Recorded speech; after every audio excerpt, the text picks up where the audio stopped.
Hello everyone, welcome back to my channel.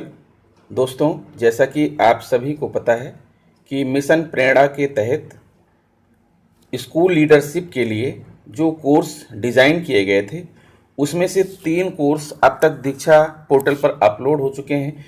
उनको आप सभी ने कर भी लिया है।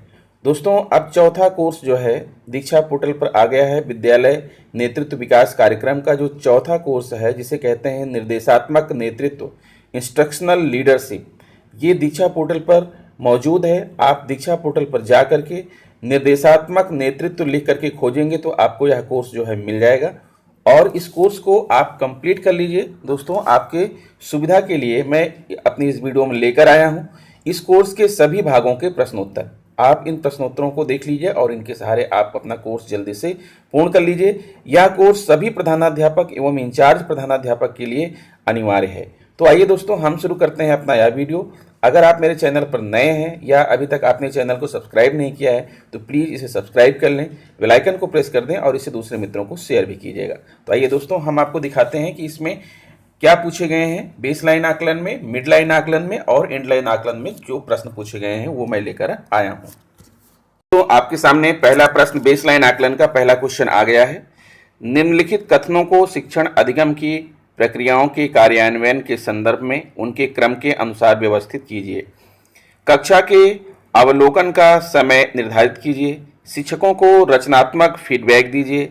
सुधार के क्षेत्रों की पहचान करने के लिए कक्षा के अवलोकन के संपूर्ण आंकड़े का विश्लेषण कीजिए।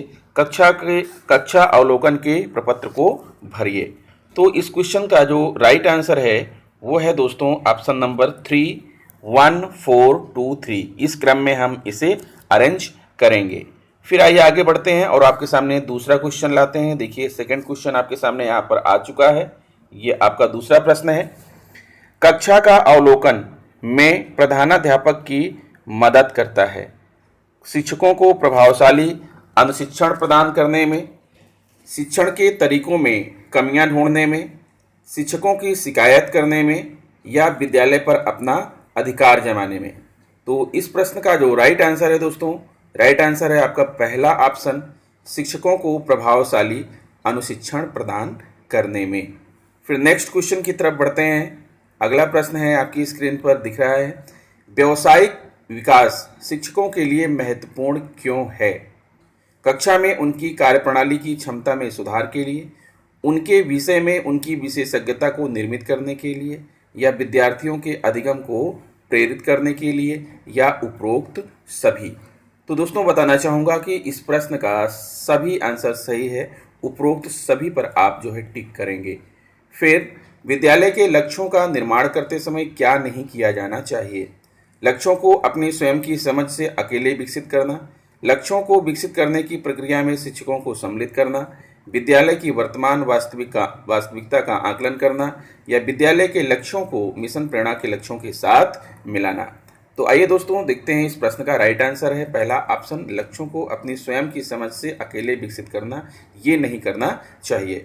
तो दोस्तों, ये रहा जो है, ये 4 प्रश्न जो थे ये आपके बेसलाइन आकलन में पूछे गए हैं और जब आप इनको सबमिट कर देंगे तो आपका स्कोर दिखाएगा, your score is 4 out of 4। You can redo the assessment to improve your score. तो यहाँ पर रीडू करने की आवश्यकता ही नहीं है। इसमें दोस्तों बीच में भी 2 प्रश्न पूछे गए हैं। आइए हम उन प्रश्नों को भी देख लेते हैं। ये मिड लाइन में पूछे गए प्रश्न हैं। इनमें से कौन एक निर्देशात्मक नेतृत्वकर्ता की विशेषता नहीं है? अपने शिक्षकों का प्रभावी ढंग से सहयोग करना, नामांकन विवरण को साफ और व्यवस्थित रखना या विषय वस्तु और शिक्षा शास्त्र को बेहतर ज्ञान होना। तो इस क्वेश्चन का राइट आंसर है दोस्तों, नामांकन विवरण को साफ और व्यवस्थित रखना, ये शामिल नहीं है। ये आपका राइट आंसर है।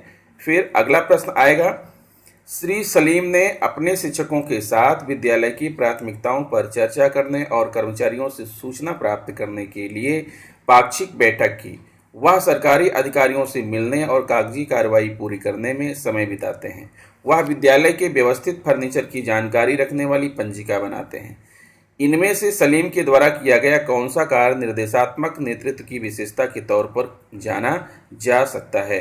तो इस प्रश्न का जो राइट आंसर है दोस्तों, आप देख पा रहे हैं यहाँ पर राइट आंसर है इसका, स्कूल की प्राथमिकताओं पर चर्चा करने के लिए कर्मचारियों के साथ सहभागिता, और ये आपका राइट आंसर हो जाएगा। और इस तरह से 2 प्रश्न हैं तो 2 आउट ऑफ 2 यानी यहाँ पर आपको कुल 6 मार्क्स प्राप्त हो गए। फिर आगे बढ़ते हैं और फिर ये आपका एंड लाइन आकलन के प्रश्न है। एंड लाइन आकलन में वही प्रश्न है जो आपका शुरू में था। विद्यालय के लक्ष्यों का निर्माण करते समय क्या नहीं किया जाना चाहिए?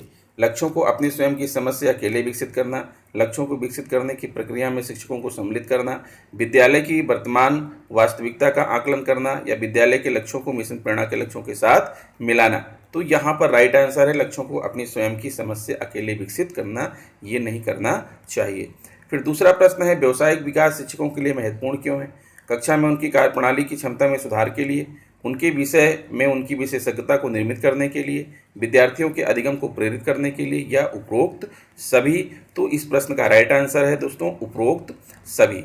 फिर आगे बढ़ते हैं, कक्षा का अवलोकन में प्रधानाध्यापक की मदद करता है शिक्षकों को प्रभावशाली अनुशिक्षण प्रदान करने में, शिक्षण के तरीकों में कमियां ढूंढने में, या शिक्षकों की शिकायतें करने में, या विद्यालय पर अपना अधिकार जमाने में। तो इस प्रश्न का राइट आंसर होगा पहला ऑप्शन, शिक्षकों को प्रभावशाली अनुशिक्षण प्रदान करने में। फिर अगला प्रश्न, चौथा प्रश्न है, निम्नलिखित कथनों को शिक्षण अधिगम की प्रक्रियाओं के कार्यान्वयन के संदर्भ में उनके क्रम के अनुसार व्यवस्थित कीजिए।